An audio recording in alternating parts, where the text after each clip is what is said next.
Santiago, muy buenas noches. Buenas noches. A usted le voy a presentar con cargo porque viene por primera vez al programa en el día de hoy, presidente del Consejo General de los Colegios de Gestores Administrativos de España. Muy bien, muy largo, le miro muy largo, muy largo. Sí, está todo bien. Me ha gustado lo de ineptocracia. Pues mire, vamos a empezar con usted, porque yo, si tuviera que gestionar, o sea, aplicar al día a día lo que han aprobado con los ERTEs, pues sinceramente no sé si sabría. Lo primero que le tengo que preguntar es si usted cree... Yo tengo dos contrastes de gente esta semana que me han venido a ver porque dicen que tienen pedido el ERTE desde marzo y aún no han cobrado.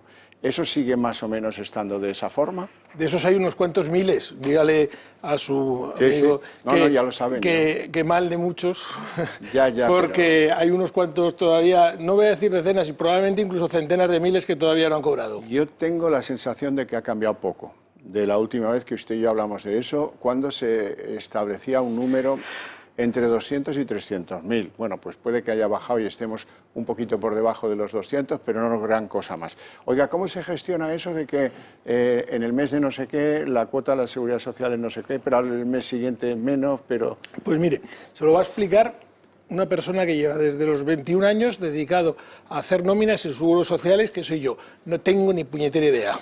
Ya. Porque es que no hay Dios que se haga con esto en estos momentos, entre otras cosas porque ni la propia seguridad funciona. Yo tengo consultas de gestorías que nos están llegando, que el propio Red Directo, donde tú haces la cotización de forma directa, te está haciendo unos cálculos erróneos de la gente a bolígrafo y papel, que es como lo hacíamos, Juan seguro que se acordará, como lo hacíamos antiguamente en las cosas, sale una cosa y cuando la máquina del ordenador, curiosamente, sale lo mismo que hacemos a papel y a bolígrafo, pero Red Directo, que es de la Seguridad Social, da otra cifra. Ojo, que además, como la ruleta, se equivocan para la casa, ¿eh?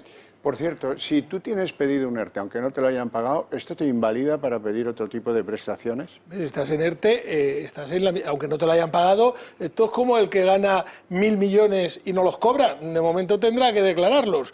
Por lo tanto, declararlos, por supuesto, pero que le invalide para pedir ayudas de otro tipo. El que está en ERTE, aunque la ministra diga que no es un parado, es un señor que está parado y que no puede trabajar y que la empresa en algunos casos está cotizando, cada vez va a ir a más y que bueno, pues que participa, como digo yo, un poquito más del truco ese del tocomocho en el que estamos metidos con el tema de las cotizaciones de la social, porque a mí me parece vergonzoso lo que se ha hecho desde el primer día, lo que se está haciendo con las empresas y lo que se va a seguir haciendo lamentablemente porque no hay dinero, y como no hay dinero lo único que nos vamos a encontrar es que va a seguir habiendo más y más y más recaudación porque no van a tener otra forma de pagar. Pues la ministra de Trabajo dijo ayer en una radio que el problema no es el dinero, que tienen el dinero perfectamente establecido para atender lo que puedan costar los ERTEs hasta septiembre e incluso más.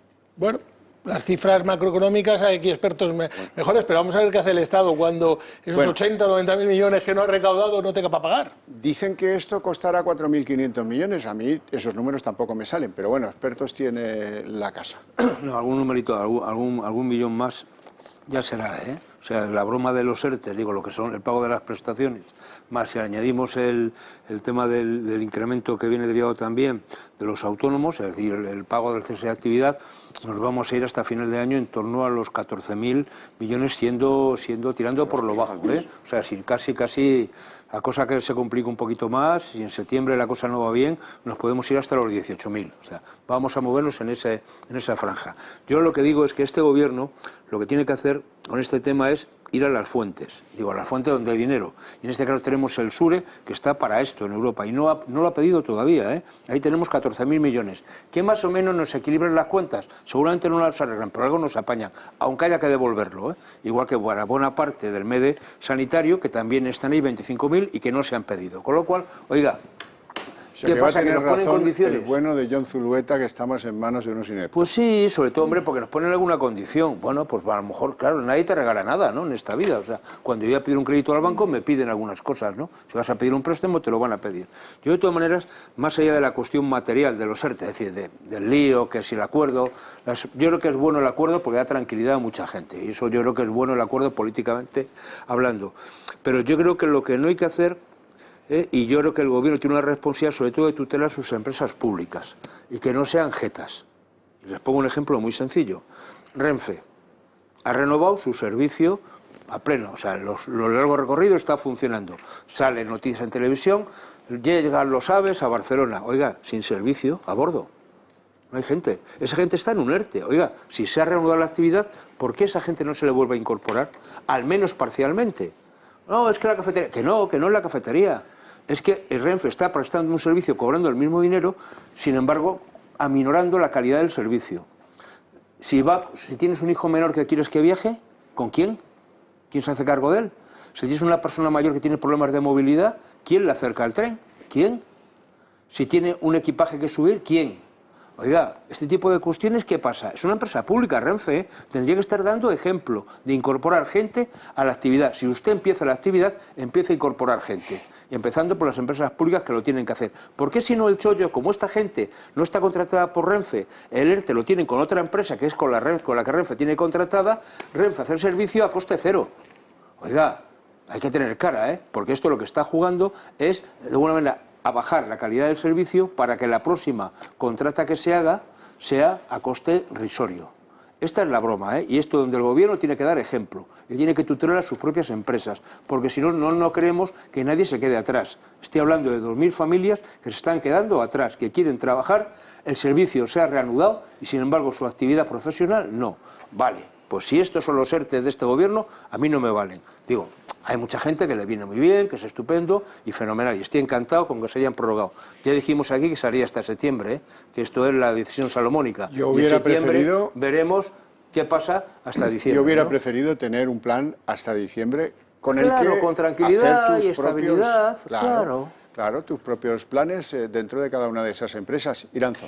Sí, yo creo que aquí hay varias cosas y varios asuntos que ha planteado. En primer lugar, claro que estoy absolutamente de acuerdo con Jon Zuleta, pero es que se está basado esas afirmaciones en un magnífico estudio que ha hecho el Círculo de Empresarios sobre la sostenibilidad de las democracias liberales, etcétera, que ya se había planteado antes del COVID y que lo han adaptado a esta situación. Evidentemente que estamos en manos de personas ineptas, pues tenemos varios ejemplos dramáticos y que hoy vamos a comentar.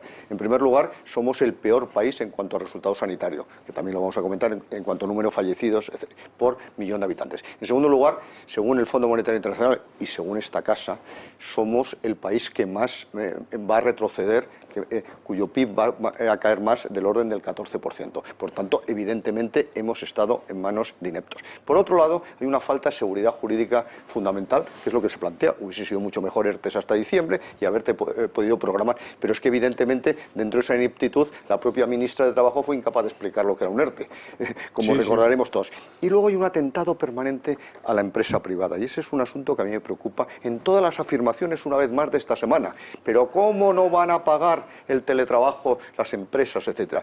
Y esa anécdota, que no es tanto, sino no que les puede salir gratis. no les puede salir gratis, efectivamente, que pone claramente de manifiesto que todavía se mantiene la lucha de clases. Y luego, por último, es que no se puede jugar con las empresas. Es que la broma esta de los conguitos, yo que soy íntimo amigo de José Carlos Lacaso, el presidente, es que estamos hablando que proponen boicotear a la empresa La Casa, que factura 150 millones de euros en más de 80 países, que tiene 750 empleados fijos y antes de Navidades llega la plantilla a 1000. Es que evidentemente hay que proteger la libertad de empresa y estas bromas al final tienen costes que son inexplicables. Por tanto, yo creo que es fundamental ese trabajo del Círculo de Empresarios que pone de manifiesto que la seguridad jurídica para el funcionamiento de las empresas y los agentes económicos en general es esencial. Climent. A ver, hablando de recuperación de los ERTES y los que no llegan, el otro día entrevistaban a María Fernández, que es una coordinadora del sindicato CESIF, que comentaba antes, fuera de mí, con José Luis, que al menos había 150.000 que no habían recibido la prestación, porque probablemente serían bastantes más. Y además decía una cosa que era muy importante, es decir, la falta de previsión del gobierno, que ya la hemos visto, no solamente por la ineptocracia que comentabas tú de Jon Zuleta, sino también por ese odio a la empresa que comentaba Juan, porque tenemos un gobierno que lejos de ser pro-empresa, lejos de ser pro-empleo, es todo lo contrario, es anti-empresa y es anti-empleo. Evidentemente, encima de la mesa tenemos ya muchos indicadores con la apertura, precisamente de la economía y con la recuperación de casi 1,5 millones de personas que han vuelto a los ERTES, y lo comentaba José Luis en el caso de una empresa pública. Los indicadores que estamos viendo de consumo no nos están indicando precisamente una recuperación rápida y contundente, sino más bien todo lo contrario. Estamos viendo que más del 33% de bares y restaurantes siguen cerrados, están trabajando los que han abierto el 55%, las aerolíneas están trabajando a una capacidad del 20-25% y estamos viendo una caída en todos los indicadores, tanto de movilidad como puede ser de consumo de carburantes, que no eran los esperados. Entonces, con todos estos indicadores encima de la mesa, lo que yo no puedo entender, bueno, sí, lo puedo entender porque es que no hemos visto todavía ninguna previsión decente de este gobierno desde que empezó la pandemia, es que todavía estemos llegando al límite en la negociación de los ERTEs hasta el último día. Es decir, es que el BOE todavía no ha publicado precisamente, no, que yo sepa, lo ha publicado ya hoy, ¿no? Lo publica hoy. Es decir, esto terminará el día 30 y que nos estamos extendiendo hasta septiembre. Lo has comentado tú, es decir, ¿por qué no prolongamos los ERTEs hasta diciembre directamente? Incluso algún sector como el turístico, que Exceltur sacaba unas cifras precisamente ayer, de cuál va a ser la caída de ingresos que van a tener, ya tienen 43.000 millones de pérdidas hasta la fecha. Pero es que se pueden ir a 85.000 a final de año.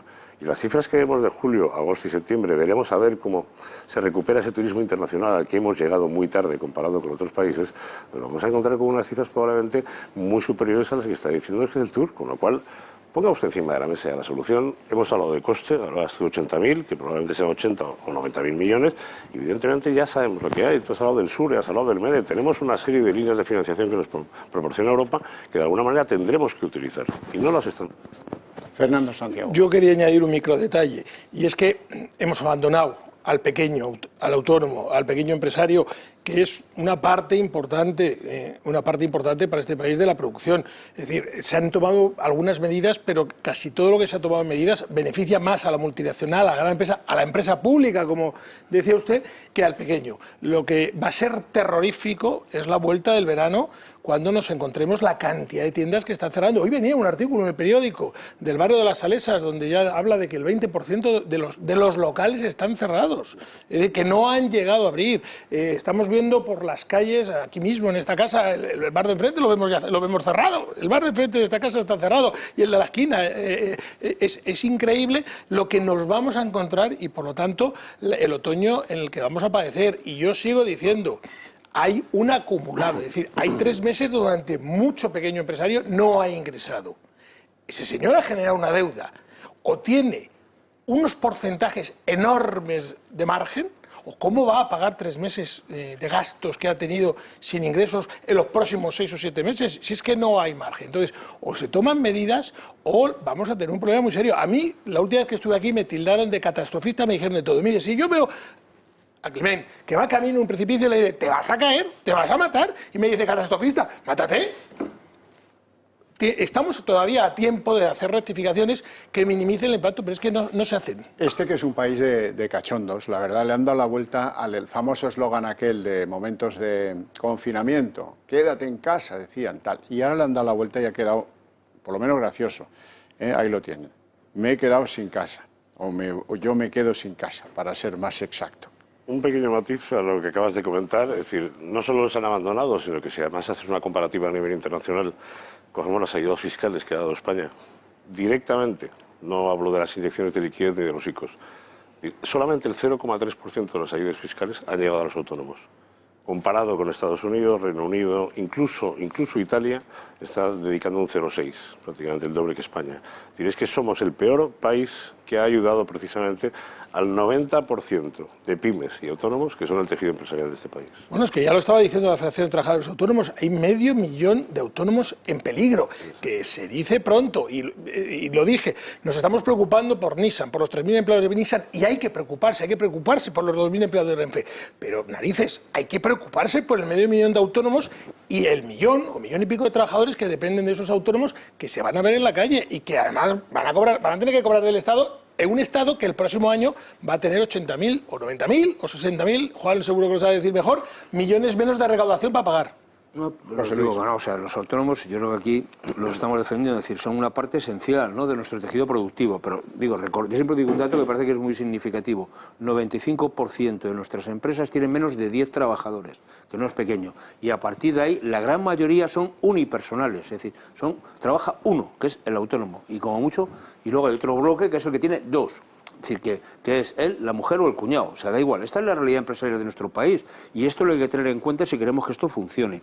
Pero yo creo que en el tema, digo, de la gente que no ha cobrado los ERTEs, digo, aparte de la gente que no ha cobrado, hay mucha gente que lo que tiene son grandes errores. Es decir, gente que tenía que cobrar 100... Pero poner un ejemplo, y está cobrando 60. Sí, está mal cobrado. Sí, que está mal, o sea, con lo cual el del barajuste, es decir, si vemos gente que no tiene bien sus papeles en regla, estamos hablando de cerca de 200.000, es decir, que sin cubrirnos mucho las espaldas. Yo creo que aquí hay un problema de fondo, ¿no? Es decir, que este gobierno piensa más en la foto y en el titular y, por tanto, si puede hacerse... vamos a ver, hay un primer acuerdo social, ya pagamos por el segundo acuerdo social.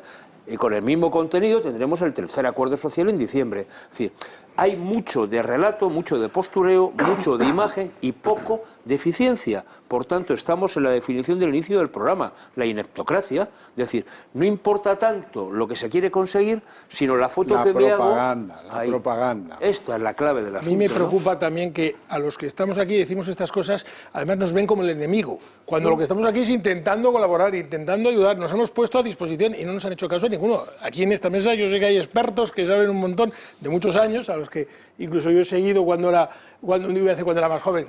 Joven hemos sido todos, pero bueno, antes lo hemos comentado fuera de cámaras y he estado en sus conferencias y parece mentira que no se haga caso todavía a lo que se está haciendo y se haga caso a esos elefantes que tienen esas comisiones de expertos que lo único que hacen es cobrar y que no saben, porque es que hay que decirlo así, no saben. Por lo tanto, lo de ineptocracia me lo quedo y me lo apropio para poder decirlo en las próximas ocasiones. Iranzo. Yo creo que efectivamente, retomando el asunto de los ERTEs, que es acertado prolongarlo, que habría que prolongarlo mucho más tiempo, pero que es costoso. A mí me sale muchísimo más de 14.000 millones, a mí me salen 25.000 millones, porque al mes es la cifra que contaba don Javier. Son 3.500 millones de euros más o menos de paro y 2.000 millones de euros de exenciones de cuotas a la seguridad social. Por tanto, el coste aproximado al final es de unos 25.000 millones. Pero están bien empleados porque siempre dijimos desde el primer momento que había que dar respiración asistida a las empresas y a los autónomos y a los trabajadores, a los que se les había prohibido trabajar por ley, que eso, insisto, en todos los programas. No, perdona, peor. A los autónomos durante la época de la pandemia no se les ha prohibido trabajar por ley. No se les ha dejado trabajar incluso aunque la ley sí lo permitía. Eso además. Además. Pero dicho lo cual, dentro de esa inseguridad jurídica que hablamos, hay que tener en cuenta varias cosas más. En primer lugar, que aunque hay que defender a la pequeña y mediana empresa y al autónomo, hay que defender a la empresa en general.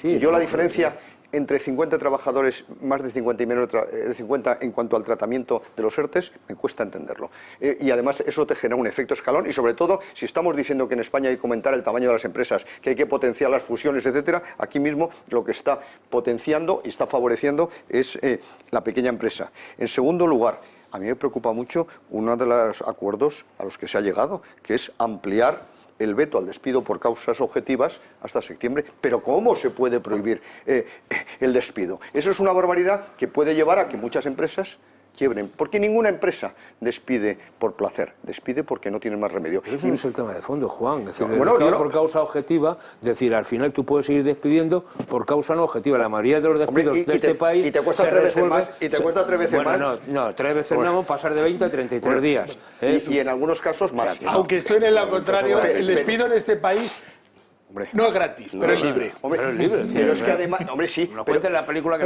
pero vamos a ver, si aquí no hay causas objetivas de despido, que venga Dios y lo vea. Pero si te están dando una situación que es un mecanismo de suspensión de contratos, estén incentivando la cotización de la seguridad social, oiga, si no hay una causa real para que tú no reabres la actividad, cuando te están dando una situación en donde tú puedes conjugar parte de gente que está en activo y parte de gente que está en ERTE, hay mecanismos para intentar llegar a esa situación. Si llegas, no pasa nada, porque te dan formas para hacerlo, ¿eh? Si la empresa tiene riesgo de quiebra o hay causas de no viabilidad, fuera. Y si la empresa cierra, se va todo el mundo a la calle, ¿eh? Hay despido, de lo diga el lucero del alba. Nos ha fastidiado. O sea, pero no y eso es lo que hay que evitar, que cierren las empresas. Y entonces muchas se están abriendo para ver cómo les va. y en este momento los resultados no están siendo muy favorables y estamos viendo empresas y tiendas que están cerrando, y lo que hay que evitar es que se cierre definitivamente y que toda la plantilla pierda el puesto de trabajo. Por tanto, tú tienes en este momento que dar la mayor flexibilidad posible a las empresas y no restarle flexibilidad, precisamente para garantizar su viabilidad y garantizar los empleos. Y luego, por otro lado, lo que hay que tener en cuenta, claro, es que afortunadamente sí que se ha reconocido, aunque no suficientemente, a los autónomos. Pero insisto... Pero ha tardado, Ha tardado mucho, por eso ahora es la primera vez que hemos visto... Porque hay que ver a Lorenzo cómo le han puesto durante estos meses, que es la por primera todo vez lo que ha denunciado. Amor, es la primera vez que le hemos visto medianamente satisfecho, porque ya estaba más o menos contento. Pero en cualquier caso, lo que yo sí que creo es que una vez más se ha llevado al límite. No entiendo por qué se está presionando. Y luego una cosa muy importante que habéis dicho vosotros, es que no hemos ido a Europa. Es que yo creo que no se atreven a ir a Europa, porque piensan que en el momento que se pida un euro en Europa, como es lógico, va a haber ya limitaciones, restricciones, imposiciones, etcétera. Pero claro que hay que ir a Europa. Y hay que recordar que desde el día 1 de junio, como muy bien has dicho tú, está disponible el SURE y está disponible el MEDE para asuntos... Oye, y perdona, a mí me gustaría añadir una cosa a los ERTE, que es que se pasa continuamente de largo. Cuando sacan tanto pecho con que el gobierno está pagando los ERTE, que no se nos olvide que los empresarios sí están pagando parte de esos ERTE, porque no hay exención total ya de las cotizaciones. Ojo, que de los trabajadores que están en ERTE va a haber que seguir cotizando, y por lo tanto parte de esos miles de millones los van a seguir pagando empresas que están cerradas o que no están produciendo, con lo cual es mayor gasto que tienen contra menor ingreso. 50% si es más de 50 empleados, y 60% para una empresa cerrada que no tiene ingresos, pagando su cotización también en la seguridad social. Los trabajadores, que aquí sacamos pecho de que vamos a pagar. Pero yo quiero, vamos a ver, yo a mí me parece que es clave que este gobierno tendría que poner todos los mecanismos para intentar que las empresas cierren. Y sobre todo aquellas que de alguna manera tienen una relación directa con el propio gobierno. Yo existía escandalizado a las palabras del señor Ábalos en la estación de Atocha, donde los comerciantes de la estación le decían, oiga, pero ¿cómo ustedes nos han estado girando los recibos de los alquileres de los locales estando estos cerrados? Entonces todo lo que decían, con toda la cara del mundo, oiga, no les hemos exigido el pago, que no me han exigido el pago, pero me han girado el recibo. O sea, usted no me ha desahuciado, pero no me ha dicho que me lo va a condonar. No me ha dicho que no me lo va a cobrar. Lo que me ha abierto y publicó el boletín es un periodo de un mes para que ese señor que tiene ese pequeño negocio, o negocio más o menos grande, en una estación que depende directamente del gobierno, del Ministerio de Transporte, le digan, oiga, siéntese a negociar. ¿Cómo? O sea, que tengo que negociar cómo te pago. Cuando más tú has tenido 3 meses de inactividad con el local cerrado. Pues muchos de estos, lamentablemente, lo han dicho, señores, nosotros plegamos y no volvemos. Esto es lo que no hace el gobierno, ¿eh? Climent. Y hablando de inseguridad, además, yo creo que existe una preocupación por parte de los empresarios, sobre todo del sector hotelero. El otro día hablábamos con un par de gerentes de hoteles de la zona de la Costa del Sol. Nos decía, primero que las reservas estaban en torno al 20-30% para el mes de julio, que probablemente en agosto a lo mejor aumentaban algo más. Y el gran temor que tenían, al margen del incremento de costes que tienen por todo el tema sanitario, por todo lo que tienen que meter ahora, precisamente para preservar esa seguridad para el turista, es que haya un rebrote en uno de los hoteles. Estamos hablando de grandes cadenas, no voy a decir los nombres, pero son grandes cadenas que de alguna manera dicen, si me aparece un rebrote como apareció, recordemos, en Canarias en su día, que estuvieron 1000 personas confinadas, es decir, te destroza la marca. Pues ahora mismo hay una inseguridad por parte del turista porque la marca España no ha mandado seguridad precisamente al turista que tiene que venir. No hay controles en los aeropuertos. Estamos viendo un descontrol absoluto y total de todo lo que ha venido ya en Bolivia, en Murcia, de los que han ido llegando, que estamos importando directamente el virus de zonas en donde evidentemente se ha reproducido más tarde porque han empezado más tarde. Entonces, como hay un periodo de maduración, digamos, del virus, al final se han empezado a reproducir ahora en Hispanoamérica y en la parte africana. Es que eso se va a producir. Entonces, en la medida en que abramos las fronteras el día 1 de julio sin ningún tipo de restricción, ni en origen ni en destino, pues podemos encontrar que muchas de estas cadenas decidan no abrir definitivamente. Sí. Bueno, ya pasó con Nissan, se acordarán que el presidente del gobierno alardeó de haber tenido contactos, que el empleo de Nissan estaba garantizado en enero. Y luego pues tuvimos el mes pasado el disgusto de que cierran su factoría en la zona franca de Barcelona. Ahora ha vuelto a pasar en cierto modo con Airbus. Airbus, bueno, pues el presidente del gobierno colocó esto en Twitter, acababa de conversar con el CEO de Airbus y Airbus, la conversación debió ser tan tan explicativa y tan convincente que, bueno, ha aumentado hasta 772 despidos su propuesta para las factorías que tiene en Getafe y en Andalucía, que tienen varias. Así es que, en fin, y ya puestos en lo de la ineptocracia, les quiero sugerir un tuit puesto por la ministra de Trabajo, Yolanda Díaz. Yolanda Díaz lo retiró así que pudo, pero claro, es que ya era flagrante, porque decía que los despidos masivos fueron la receta del Partido Popular en la crisis de 2008. Y alguien debió decirle, oye, ministra, que en el 2008 estaba Zapatero y los tuyos ahí gobernando, y lo retiró, pero ya era demasiado tarde para que no quedara en evidencia. En evidencia quedan, pues eso, la ineptocracia que tenemos gobernándonos. Esa es la historia. Vamos a hacer una pequeña pausa de publicidad y volvemos enseguida.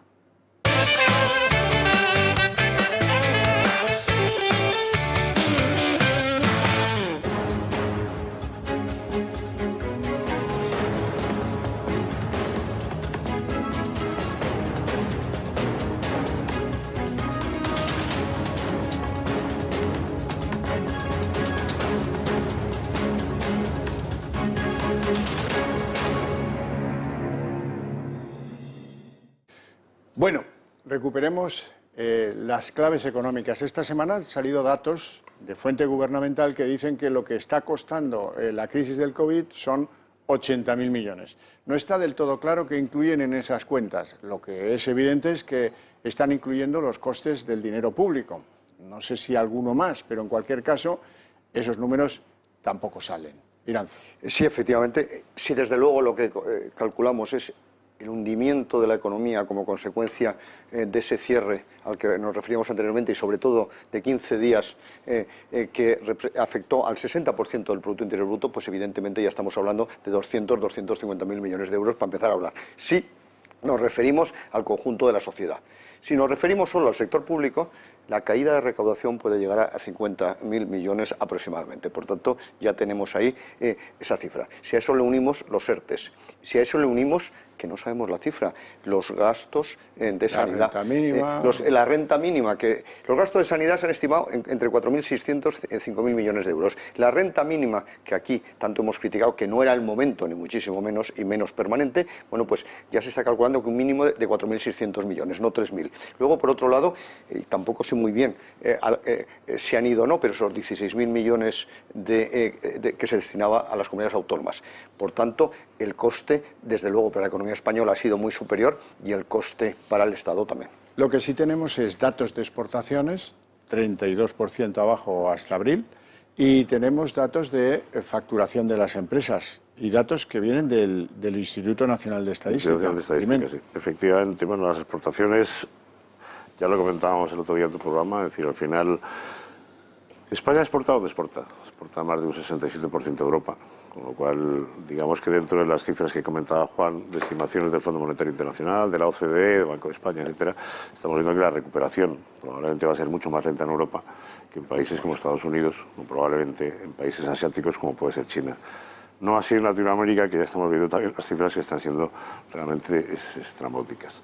Y luego la facturación de las empresas, pero la facturación de las empresas, es decir, va a coger, digamos, ese periodo de cierre, en el cual hemos visto caídas absolutamente espectaculares de casi el 100% en muchos de las industrias españolas. Pero bueno, el confinamiento lo que traía precisamente es que íbamos a ver en determinados meses, como podía ser la parte de marzo y parte de abril, que las caídas eran del 90-95%.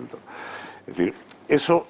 Lo que comentábamos antes, es decir, ¿se va a recuperar? No, yo creo que todas las estimaciones de alguna manera están apuntando más hacia finales de 2021, principios de 2022, para que veamos unos niveles de recuperación económica que permitan estar otra vez a niveles pre-COVID.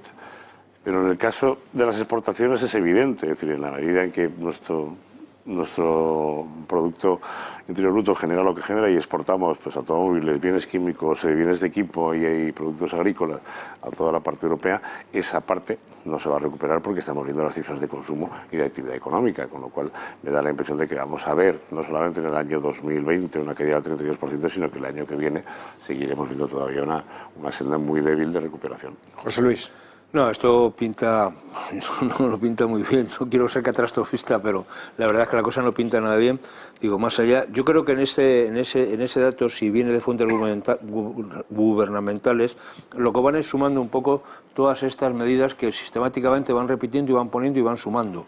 Quiero decir, pues el plan para el turismo, donde se sumaron varias cantidades y ahí ya aparecen 16.000, no sé qué, aunque bastante ejercicio de trilerismo. El tema del automóvil, que son otros 5.000, el tema de los ERTES, el tema, digo, todas estas cosas las van sumando y al final sí, te puede encajar la cifra los 16.000 que van a las comunidades autónomas, el gasto o el incremento del gasto sanitario. Bueno, más o menos.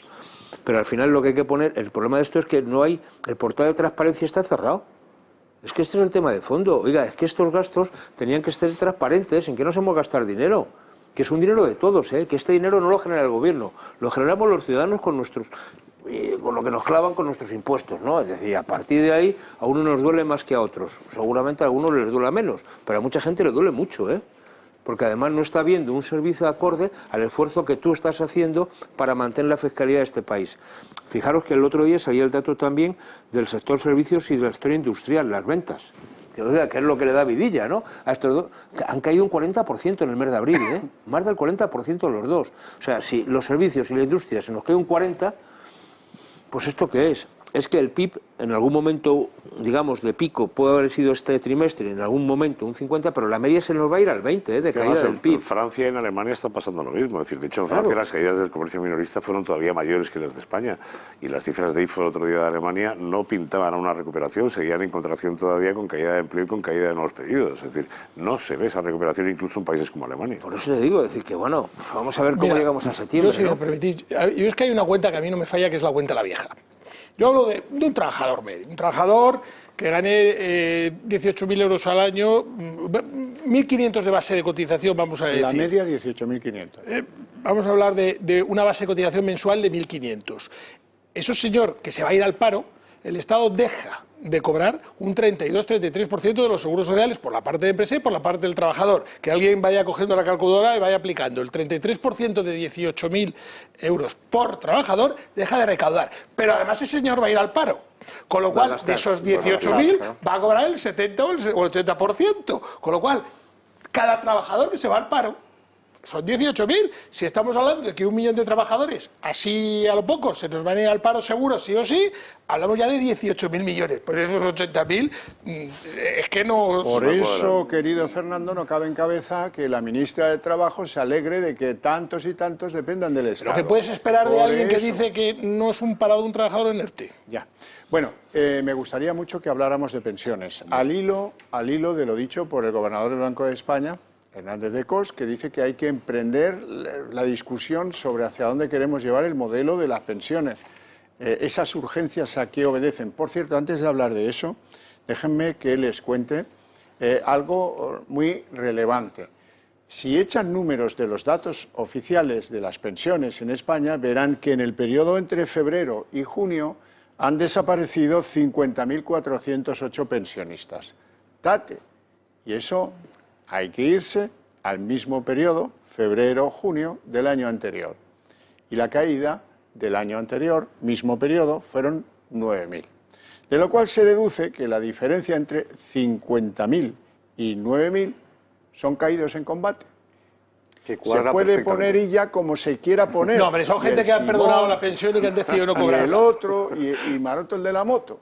O sea, que aquí lo que tenemos es una enorme mortandad no reconocida que canta y sale por todas partes. Sale en el balance de los que son pensionistas, 50.000 menos en esos meses. A ver cómo se explica esto. Ahora, de eso venga propaganda y de eso no se habla. Los dos temas los dejo sobre la mesa. ¿Por qué la urgencia de esa negociación sobre las pensiones? ¿A dónde queremos llevar el modelo a partir de ahora? ¿Cómo hay que reformarlas? ¿Y por qué dice Hernández de Cos que hay que hacerlo ya?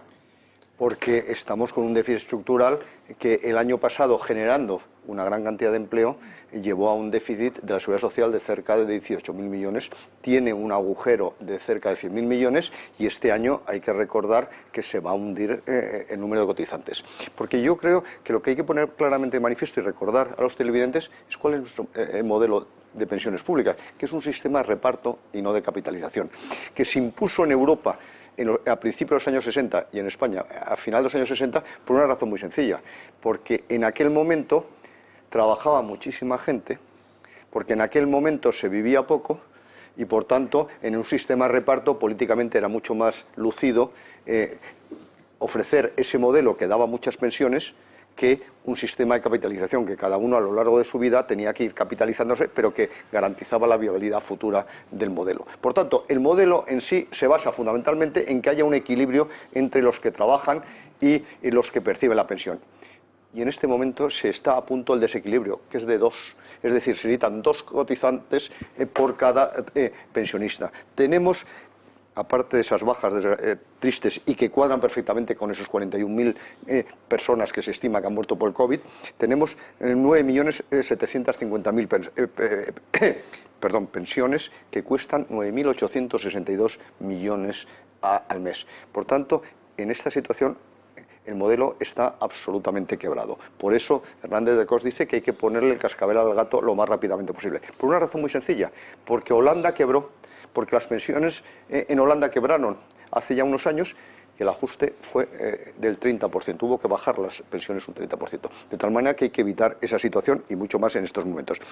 Pero además, y ya termino, hay que recordar que las pensiones en España se diseñan para jubilarte a los 70 años, que es cuando nos jubilábamos, y para morirte a los 76. Me refiero que se recibía la pensión durante 6 años. ¿Qué sucedió? Que con el gobierno socialista se adelantó la edad de jubilación y ya hubo que hacer el primer ajuste de las pensiones en el año 85. Un ajuste espectacular. ¿Por qué? Porque en este momento nosotros nos estamos jubilando a los 63,5 aproximadamente, aunque la edad es 65, hay anticipos, y afortunadamente vivimos hasta los 83. Por tanto, el modelo no está diseñado para que se cotice como mucho 35 años y se perciba 20. Y eso hay que ajustarlo. Porque hay que tener en cuenta que hablamos de un sistema contributivo, pero tiene un componente asistencial muy importante. Nosotros hemos calculado la capitalización de lo que ha cotizado, tanto el que cotiza lo mínimo como máximo, y no responde a lo que luego recibe. Y por último, Hernández de Cos está muy preocupado porque esas pensiones que están causando baja cuestan unos 750 euros al mes y las nuevas 1.200. Claro, vamos a escuchar al gobernador del Banco de España cuando explicaba que hay que reformar el sistema de pensiones ya. En el ámbito exclusivamente nacional, el doble objetivo mencionado exigiría extender temporalmente y recalibrar algunas de las medidas ya adoptadas. Así, nos parece apropiado mantener algunos de los instrumentos de apoyo a las rentas de los hogares más vulnerables, si bien es fundamental que se mantenga su carácter focalizado, con un diseño que no distorsione las decisiones, por ejemplo, de participación laboral. Igualmente, tendría sentido extender los ERTE, los expedientes de regulación temporal de empleo, en algunos sectores o empresas, que seguirán, como todos sabemos, muy afectados por la crisis en los próximos trimestres, y en paralelo debe también asegurarse el funcionamiento de los mecanismos de flexibilidad disponibles para las empresas, cuyo papel es absolutamente crucial para permitir potenciales ajustes estructurales derivados de la crisis. José Luis. No, yo creo que Hernández de Cos les dio un pequeño repaso, diciendo, oiga, esta es la realidad, ustedes afronten, pero digo un par de cuestiones que me parece que no son menores. Una, seguimos pensando que la jubilación o la edad legal de jubilación son los 75 años. No es así. Ahora mismo está en 65 y 8 meses. Es decir, y cuando se concluya la reforma que inició el Partido Socialista con Zapatero, estaremos en los 67. Lo digo porque esto no es menor, porque, por ejemplo, toda aquella persona que ahora mismo tiene 65 años y está en desempleo y ha consumido su prestación por desempleo, no tiene derecho a la renta mínima, ¿eh? Han dejado a un señor ahí en el limbo, precisamente porque se sigue funcionando con el parámetro de que a los 65 años la gente se jubila. No es verdad, ya no se jubila nadie a los 65 años. Otra cuestión distinta, desde el punto de vista de la edad legal, ¿eh? Otra cuestión es que yo de las grandes reformas, o uno de los grandes temas que hay que hacer en la reforma de pensiones es que la edad legal coincida con la edad real. y la gente se está jubilando no llega antes de los 64, oiga, vamos a intentar que eso llegue a la edad que tiene que llegar, que es al año que viene a los 66 y en el 2023 a los 67, que es lo que está previsto. Ojo que la broma del gasto en pensiones va a minorar porque poca gente va a poder tener derecho al 100% de su prestación, que no se nos olvide. Reforma del Partido Socialista, que se nos olvida, que hablamos mucho de la del PP, que ya se ha desaparecido. Ya verás cuando se entere Yolanda Díaz de lo que está diciendo. No, fíjate lo que estoy diciendo, es que para jubilarte con el 100% tendrás que haber tenido cotizados 37 años 37. Claro. y haber cumplido 67. Eso quiere decir que desde los 30 años tienes que haber estado trabajando con jornada completa toda tu vida. Ininterrumpidamente. Ininterrumpidamente, ¿eh? Oiga, esto es la broma que tenemos ahora. Entonces, vamos a ver, si hay que reformar el sistema, reformémoslo. Yo no voy a discutir ahora con Juan sobre las bondades de un sistema de capitalización porque no creo en él. Me parece que el sistema de reparto funciona y funciona bien. En todo caso, estaría dispuesto a hablar de las cuotas nacionales, que no es lo mismo que un sistema de capitalización, que es el modelo sueco, donde cada uno de dentro del sistema de reparto hay una proyección de lo que tú vas a ganar en función de lo que has cotizado, que es distinto. Digo, que son matices, porque fíjate tú con lo que ha caído la bolsa, que es donde van los fondos de capitalización, pues la broma de las pensiones hubiese volado con esta crisis, ¿eh? O sea, es que no hubiese tenido ni un clavo. Vamos a hablar ya de la crisis del modelo chileno, que ya nadie habla en él. Pero bueno, ese no es el tema de fondo. A mí me parece que los grandes temas es hay que hacer coincidir la edad legal con la edad real. Con la edad real eso quiere decir que hay que poner el coto al abuso de las prejubilaciones, que es una figura que jurídicamente no existe. Y por tanto, otra cuestión son jubilaciones anticipadas, que eso sí, está regulado. Y ahí podemos ver y podemos matizar. Pero lo de las prejubilaciones es la trampa, ¿no? Es decir, porque al final lo que hacemos es endosar un par de añitos que el SEPE pague parte de la broma. Hay que incentivar la prolongación voluntaria de la edad de jubilación, sobre todo en algunos sectores. Es decir, oiga, si yo estoy bien y estamos de acuerdo en que yo pueda seguir trabajando porque tengo un trabajo que lo permite, pues déjenme que trabaje y bonifíqueme esa prolongación voluntaria de mi edad de jubilación y penalice si me quiero ir antes, que esto es como los seguros que funcionan para estas cosas de cine. Me parece que son cosas razonables. Yo sigo pensando, seguramente aquí tendremos discusión, que hay que ver el tema de las bases de cotización. Yo creo que hay que cargarse las bases de cotización.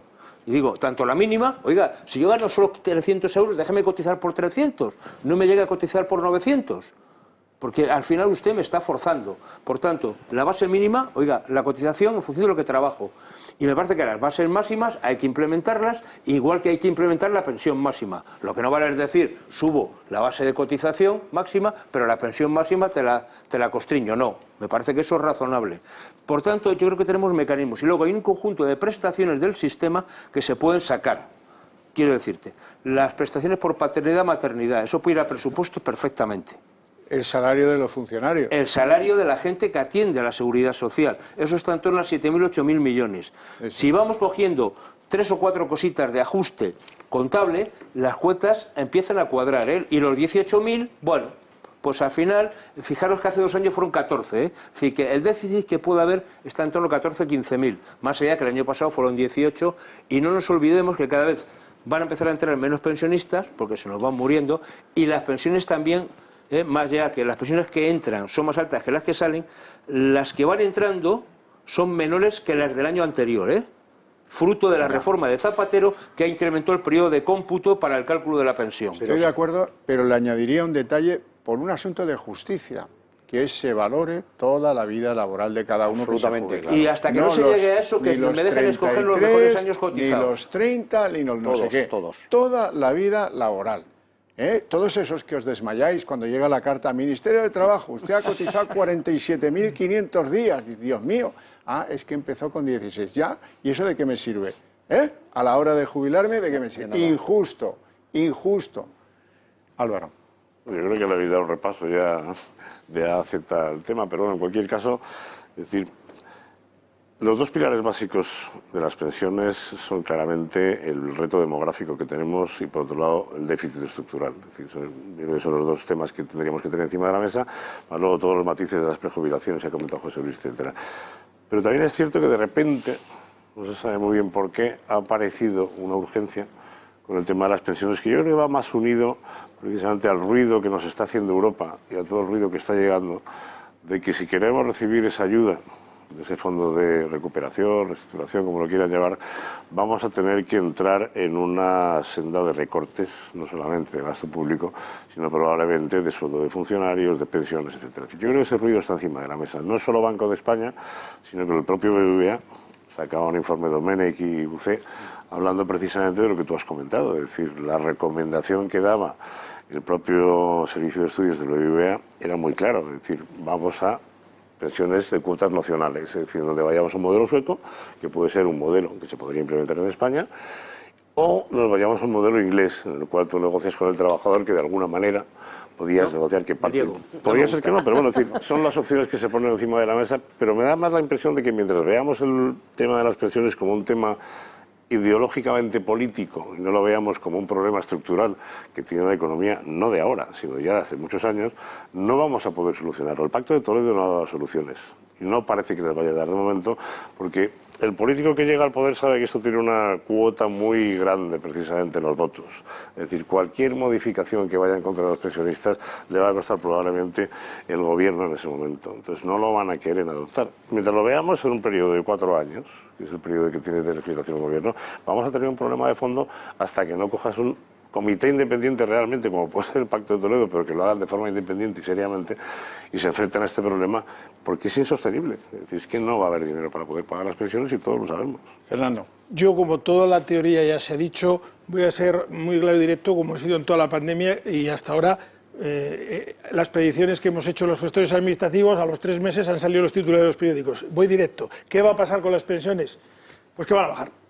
Lo digo así, miro a la cámara directo y digo, van a bajar, y como ha dicho Juan, pues entre un 10 para empezar a un 25, un 30%, pero ojo, van a bajar también los sueldos de los funcionarios públicos. No se preocupen ustedes, que también se los van a bajar, y tampoco nos preocupemos, nos van a subir las cotizaciones a los profesionales, a los empresarios, y nos van a subir los impuestos, y me puede venir el que venga a negarlo. El resultado final, y me la juego así si quieres directamente a titulares los próximos meses: bajada de pensiones, sí; bajada de sueldos de funcionarios, seguro; y subida de impuestos, ni lo dudes.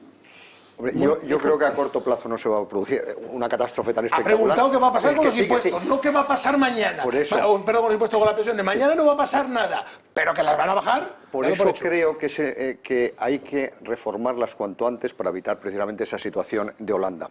Y yo en el año 93 tuve la satisfacción, encargado por precisamente la Bolsa de Madrid, de trabajar con Piñera en un modelo de capitalización. Y yo sí que creo en un modelo de capitalización. Y aquí hay un problema ideológico importante que no tiene justificación, que es el modelo de reparto, clarísimamente, es de solidaridad intergeneracional.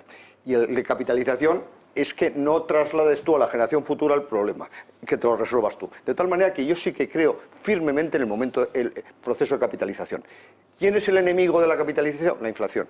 Y aquí ya hemos hablado que en general en el mundo va a haber mucha menos inflación. Y ese es el problema que tuvo inicialmente Chile. En segundo lugar, es que claro que incentiva muchísimo la actividad económica, porque los propios trabajadores son propietarios a través de la bolsa de las empresas, y eso mejoró enormemente la eficiencia, redujo enormemente la conflictividad.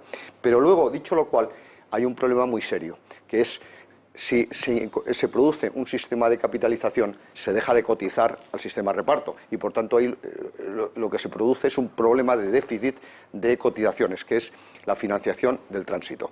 En España lo estudiamos en el año 93 y recuerdo que necesitábamos 750.000 millones de pesetas durante 10 años para el tránsito. Es verdad que no dejábamos que se incorporara voluntariamente todo el mundo, sino hasta los que tenían 40 años, evidentemente.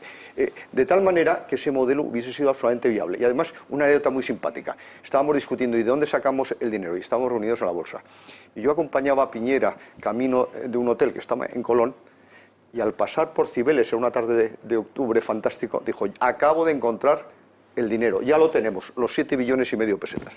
Vamos a hacer grandísimos apartamentos en el Banco de España. Una urbanización preciosa en lo que entonces era el Ministerio del Ejército. Vamos, lógicamente, a privatizar correos para grandes empresas, etcétera. Ya los tengo. Bueno, no se quiso hacer caso por razones ideológicas al modelo. Pero ahora, en cualquier caso, sí que hay que capitalizar. Yo sí que creo que hay que favorecer muchísimo, y Álvaro, estoy seguro que está de acuerdo, los modelos privados complementarios de capitalización. Yo no estoy y sin embargo se han Juan, penalizado. por eso digo, no estoy de acuerdo primero porque, vamos a ver, yo creo mucho en la libertad individual y por tanto yo lo que sí respeto es lo que dice nuestra Constitución, que los planes complementarios son libres. Por tanto, yo con mi dinero en mi nómina, me contrato el plan de pensiones privado que quiero con la entidad que quiera. Y por tanto estoy en contra de que una empresa o por ejemplo la Administración General del Estado me obligue a tener un plan de pensiones con una entidad determinada y concreta, donde únicamente se están beneficiando de la comisión por la cotización que se hace. Claro, aquí todo el mundo hace negocio con las pensiones y yo no quiero jugar al negocio. O sea, ¿cómo es posible que dos sindicatos que van de defensores del sistema público y gestión de comisiones sean promotores de planes de pensiones privados con una entidad de crédito, con el BBVA, y gestionar planes de pensiones privados? ¿Pero esto qué es? Si lo que están llevando es la pasta de las comisiones. Oiga, yo no creo en ese sistema. Y el sistema de capitalización puro y duro tampoco creo porque no me da ninguna garantía. Piñeira no puede aparecer por Chile. Es que la pensión media ahora mismo de un chileno... Hombre, su hermano es el presidente y está muy bien acogido, bueno, sí, ahora, o sea, no que no pueda pasar. Bueno, y ha hecho gran fortuna vendiendo el modelo por todo el mundo. Sí, y no la ha puesto nadie en práctica.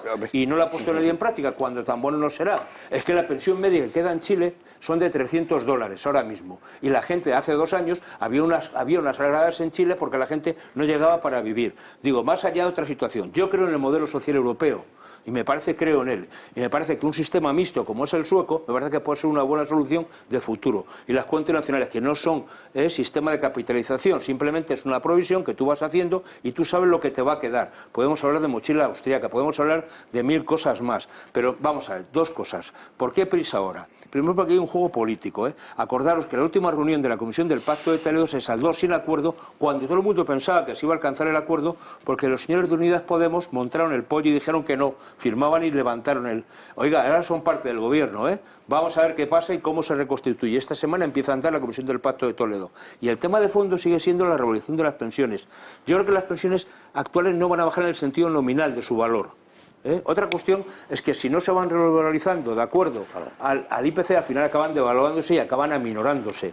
Y el tema de fondo es que las reformas que se están haciendo, que están en curso, lo que van a hacer es que las pensiones de futuro, comparado con las que tendríamos ahora, van a ser más pequeñas. Pero no porque se abaraten, quiero decir, en la medida que tú amplías el periodo de cálculo de cotización. Hay una serie de medidas que están ahí que van a hacer que la pensión baje. Ahora mismo la tasa de reposición o de sustitución, la pensión viene a estar en torno casi a un 80, baja un poquito al 77% de la última nómina. ¿Cuál es el objetivo que se está planteando y nos están presionando para ello? Que nos vayamos al 55-60%. Esa es la broma y eso nos quieren llevar en 10-12 años. Pero a mí, perdóname, en mi pueblo, la bajada de la capacidad adquisitiva es una bajada. No cuéntame cómo me lo cuentes, pero a mí me sigue preocupando del tema de las pensiones. Todo lo que hemos hablado viene hablando de largo. Mira, siempre decimos en la calle, cuando yo me quedo... Si yo me hubiese quedado en la calle con 30 años tendría capacidad de reacción. Si me quedara con 40 tendría capacidad de reacción. Voy a poner el límite, 50. ¿Qué va a pasar con los de 50 años si se cambia un modelo de pensiones? Es lo que hay que saber. Porque mira, el señor que tiene 20, mis hijos, no, oye, que se preocupen, pero tienen 50 años por delante de trabajo y tienen una vida por delante. Pero otros... pues tenemos una cierta edad ya, un poquito mayor, seguimos siendo jóvenes, pero nos va quedando menos. ¿Y qué va a pasar con los que llevamos 30 años cotizando? Nos quedan 15, 20 de cotización. ¿Qué nos va a quedar? ¿Qué nos va a pagar? Porque no tenemos capacidad de reacción. Porque a partir de una determinada edad, yo no puedo salir a la calle a matarme. Entonces yo quiero saber qué va a pasar, porque eso no se nos dice. Entonces, insisto, el modelo que defiende Juan es bueno. El modelo que defiendes tú es bueno. Todos los modelos son buenos. Lo que es malo es el cambio del modelo. Entonces, yo quiero saber, como españolito de pie, qué va a pasar si me cambian el modelo a una persona que, como yo, tiene 50 y algo. Es que ¿Cómo me voy a quedar? Pero que no se puede hacer es cambiar las reglas de juego a mitad de partido. Pero es que las van a cambiar. Pero es que las van a cambiar. Y cuando se cambian las reglas de juego a mitad de una partida, ¿sabes quién gana? La casa. Sí, la banca. ¿Quién la cambia? Pero es que ese es Nunca mejor dicho, por cierto. Ese es el problema. Si estamos hablando todo el rato de lo mismo, hemos empezado el programa hablando de inseguridad jurídica. Total. Estamos hablando de inseguridad jurídica y inseguridad en muchos otros aspectos. Tú hablabas de la libertad individual. A mí me parece genial. Pero ¿quién va a aportar ahora un plan de pensiones en España teniendo un vicepresidente segundo del gobierno que te está amenazando con el artículo 128 de la Constitución y que no sabes además qué fiscalidad va a tener, si la va a seguir manteniendo la que tiene ahora o te la van a imponer. Lo estamos viendo con la tasa Tobin, lo estamos viendo con la tasa Google. Es decir, es que ahorrar ahora mismo en España, no sé quién decía el otro día en un programa de televisión que me hizo mucha gracia, dice, gástatelo todo, si es que te lo van a confiscar entero. Aprovecha y gástatelo porque no sabes si llegará el COVID en agosto, llegará en septiembre y al final te vas a ir al otro barrio. Entonces, al final lo que tú no puedes hacer es pedirle a la gente, primero, el cambio. Es decir, si vamos a tener un cambio, bueno, pues que tengamos un cambio seguro, que tenga una estabilidad, que tenga una seguridad jurídica y que esté respaldado por la gran mayoría de las fuerzas gubernamentales que están en el gobierno. Que no sea simplemente una decisión, digamos, partidista de un partido en concreto porque le interesa en ese momento para su electorado coger ese voto cautivo. Esa inseguridad jurídica es la que necesitamos no solamente para las pensiones en España, es para la inversión extranjera que tiene que venir para que podamos crear empleo, para que nuestras empresas sean más productivas y competitivas, para que podamos precisamente salir del hoyo no en la lámpara de Aladín o como lo quieran llamar, sino precisamente en una especie ¿Qué ocurrencia? Lámpara. Pero es que esas son las ocurrencias que tenemos. Estamos en el lenguaje este que sí, a la gente le encanta y luego hacen muchas bromas con ello. Pero la verdad es que lo que necesitamos precisamente es esa seguridad jurídica que no nos están proporcionando. Iranzo. Bueno, yo creo sinceramente que es el momento para tomar medidas posibilizadas en la situación en la que estamos. Y viviendo 83 años y medio, yo sí que creo que hay que iniciar ya el retraso de la jubilación. No a 67 años, sino cuando menos a 70 y de una manera mucho más acelerada que 2 meses cada año. Porque no llegamos y porque además mucha gente queremos trabajar, es verdad que lo ha dicho voluntariamente, después de los 70, que también sigamos trabajando. Pero es una razón muy sencilla, es volver a la edad de jubilación obligatoria de los años 80. Y ahora resulta que vivimos 10 años más, de tal manera que tiene, o casi 10 años más, tiene su lógica absoluta. Y además yo creo que mucha gente está frustrándose por jubilarse joven, en plenitud. Los trabajos además ahora no tienen ni mucho menos el desgaste físico que en el pasado, o por lo menos en 90 y tantos %. Por tanto, en primer lugar... Sobre todo este año. Y sobre todo este año. Bueno, yo ya no sé si lo del teletrabajo es más agotador o no, a mí me tiene hecho polvo. Una videoconferencia es agotadora, mucho más que un encuentro físico. En segundo lugar, hay que alargar toda la vida de cotización para calcular la base. El cálculo de la base. ¿Por qué? Por una razón muy sencilla. Primero, porque es de justicia. Hay gente que hemos cotizado mucho más antes que en los últimos años. Y en segundo lugar, porque es verdad Casi todo el mundo. Ya casi todo el mundo, y por tanto es de justicia. Y en segundo lugar, establece una serie de condiciones para amortiguar el valor de las nuevas pensiones. Hay que vincular mucho más la pensión a la cotización, y voy a eso, a toda la vida, porque lo que has estado es capitalizando. Y sin embargo, hay que reducir algunas situaciones de exceso de subvención a través de la seguridad social. Se puede hacer a través de otros mecanismos, pero no de la seguridad social. Y lo que sería un gravísimo error, que siempre existe la tentación por parte de este gobierno, es subir las cotizaciones sociales, que es la mejor forma para generar todavía menos empleo. De todas formas, permite, para que aprendamos. Yo, que como gestor administrativo he sufrido un cambio legislativo, puesto que nosotros venimos como los abogados de las antiguas mutualidades obligatorias y ya nos cambiaron al año 90 y tanto el sistema, y muchos nos vamos a quedar cobrando una cuarta parte de lo que cobrábamos, que alguien haga memoria, que alguien revise lo que ocurrió con las mutualidades obligatorias, cómo quedaron las pensiones de esos mutualistas o cómo han quedado, que no es que sean mínimas, es que profesionales cobrando la mitad o una cuarta parte de lo que cobraban sus propios empleados por ese cambio de sistema. Ojo a lo que hagamos ahora aquí con un cambio de sistema. Ojo a lo que hagamos aquí con un cambio de sistema, porque ya lo hemos sufrido. Es decir, porque yo, que llevo trabajando desde los 20 años, sin embargo a mí me cambiaron. En el año 91, 93 me cambiaron el sistema y he perdido prácticamente la mayoría de mis cotizaciones entonces y he tenido que volver a cotizar. En ese momento me abren la posibilidad de cotizar como autónomo y empiezo a cotizar como autónomo. Pero claro, yo empecé a cotizar como autónomo a los 30 y muchos. Con lo cual, bueno, la única parte que me alegra de todo lo que has dicho es que como yo ya no me podía jubilar hasta los 70 de todas las formas, a mí no me va a afectar el tema de las edades, porque los 70 los tenía ya endosados desde el año 90 y tantos en que cambiaron la legislación. Pero ojo, que nosotros ya lo hemos sufrido, los gestores administrativos, los abogados, los médicos, es decir, aquellos que tenían mutualidades obligatorias, ya conocemos muy bien lo que pasó. Fue la ruina de muchos pensionistas, la ruina de muchas viudas. Yo te puedo dar el caso de mi madre que perdió su pensión. Sí, mi madre, una pensión de viudedad de un mutualista, donde cobraba el equivalente a 300 euros. Cuando se produce el cambio, le dicen, tome 3.000 euros y a casa. Y no cobre más. Eso, o le dejamos 50 euros para que cobre todos los meses. Yo dije, coge los 3.000 euros, que los 50 te los doy todos los meses y no te preocupes. Pero ojito al cambio, que aquí hablamos con mucha facilidad de los cambios, etcétera, pero ya se ha sufrido en este país en los años 90 ese cambio de modelo, insisto, en determinadas profesiones, y fue la ruina de esos mutualistas, y muchos vamos a tener que trabajar muchísimos años más, precisamente, para poder cobrar unas pensiones semidignas, teniendo en cuenta que nuestros trabajadores de entonces van a cobrar más que nosotros mismos, simplemente por las cotizaciones, porque a ellos el sistema, salvo que se lo cambien, permanece igual. Por cierto, José Luis, no entiendo cómo sigue siendo un problema esto de las prejubilaciones. Porque, oye, siendo que tenemos un gobierno tan ideológico, pues alguien podría haber dicho, y probablemente sea justo, sí, si se quiere usted prejubilar, muy bien, pero que sea su empresa la que apechugue con la diferencia hasta el momento de jubilación legal, ¿no? Claro. Ya, pero eso no funciona así. De entrada, hay muchas que lo han hecho así. Algunas sí, otras no. De hecho, en 2 o 3 bancos que algunos lo han hecho así, sobre todo porque, fijaros, ahí se introdujo la famosa, lo que se llamó la cláusula telefónica, que es aquellas empresas que tenían beneficios, tenían que hacer cargo del desempleo de sus empleados durante esos 2 años. Bueno, y a partir de ahí se aminoró. Pero el problema de fondo es que sigue siendo, decir, oiga, cómo la fuerza del trabajo, es decir, gente con 52, 55 años, que tiene una plena capacidad de trabajar y de hacer, se queda... Pues claro. Se queda postrada, es decir, con lo que tiene que ver desde el punto de vista profesional, pero desde el punto de vista psicológico y sociológico. Es que es un tema tremendo, ¿no? De gente que se queda en esa situación. Se queda canina. Sí, claro, eso además. Y luego, ya lo empeora todo. Y luego algunos problemas que estas cosas tienen también con el tema fiscal, que alguna gente después se lleva algún susto precisamente por este tipo de historias, porque buena parte del cobro se hace a través de la prestación de un seguro que la empresa ha contratado, y entonces tú resulta no estar recibiendo retribuciones, con lo cual lo que te ingresan cotiza directamente y no tiene las deducciones que tienen los ingresos propios del trabajo, ¿no? Con lo cual también a veces hay una broma fiscal ahí considerable. Bueno, yo creo que aquí hay 2 cosas que me parece que son importantes recordar, ¿no?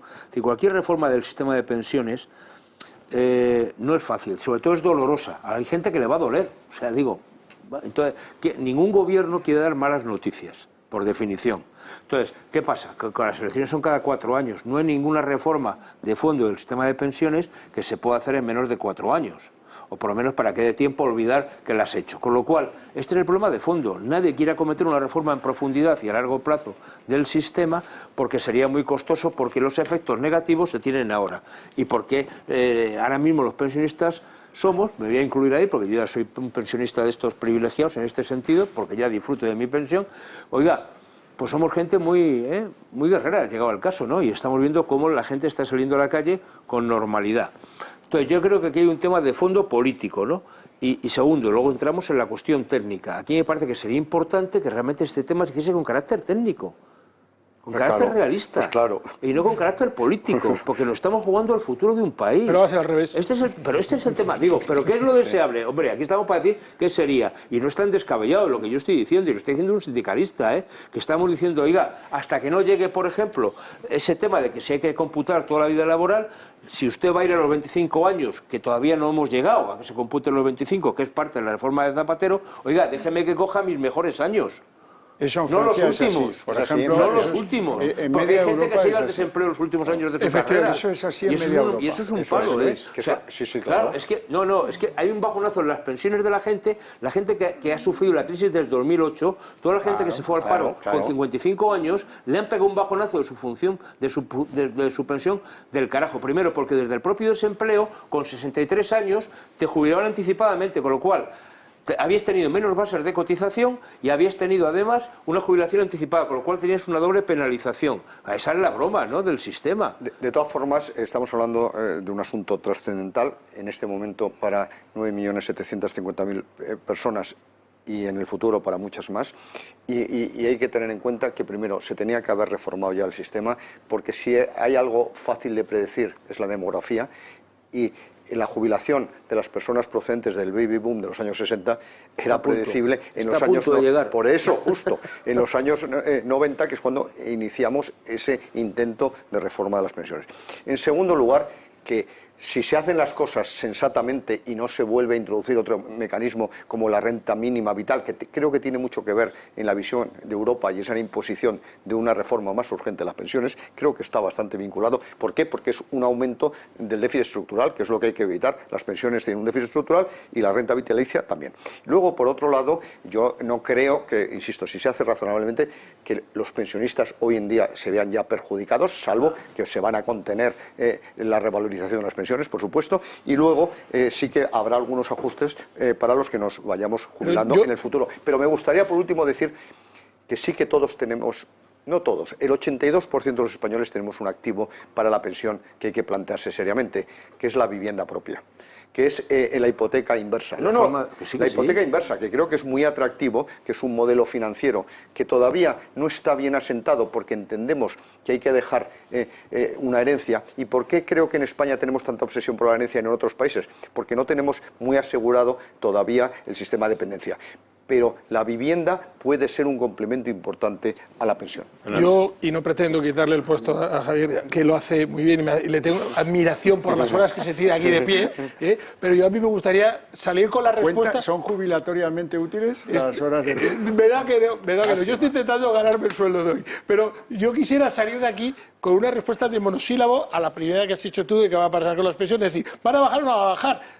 Tú lo has contestado perfectamente. Yo digo que sí. A mí me gustaría saber lo que dicen los demás, porque yo estoy convencido de que van a bajar. Álvaro. Yo remataría con un tema que a mí me sigue preocupando, que es, lo has comentado tú, tenemos un gobierno progresista, tenemos un gobierno socialcomunista, que en teoría no deja a nadie atrás, y sin embargo, aprovechando ahora mismo precisamente con todo el tema del teletrabajo, la digitalización, el 5G y toda la polarización que estamos hablando, echo de menos por parte del Estado una iniciativa pública que cree una bolsa de trabajo a nivel nacional, que pueda contemplar toda la oferta de empleo privado, toda la oferta de empleo público y que cruce los perfiles para que se pueda encajar esa bolsa que de alguna manera se pueda gestionar. Señoras y señores, hasta aquí la mesa económica. Vamos a hacer algunas otras cosas y luego desembocaremos en la mesa política.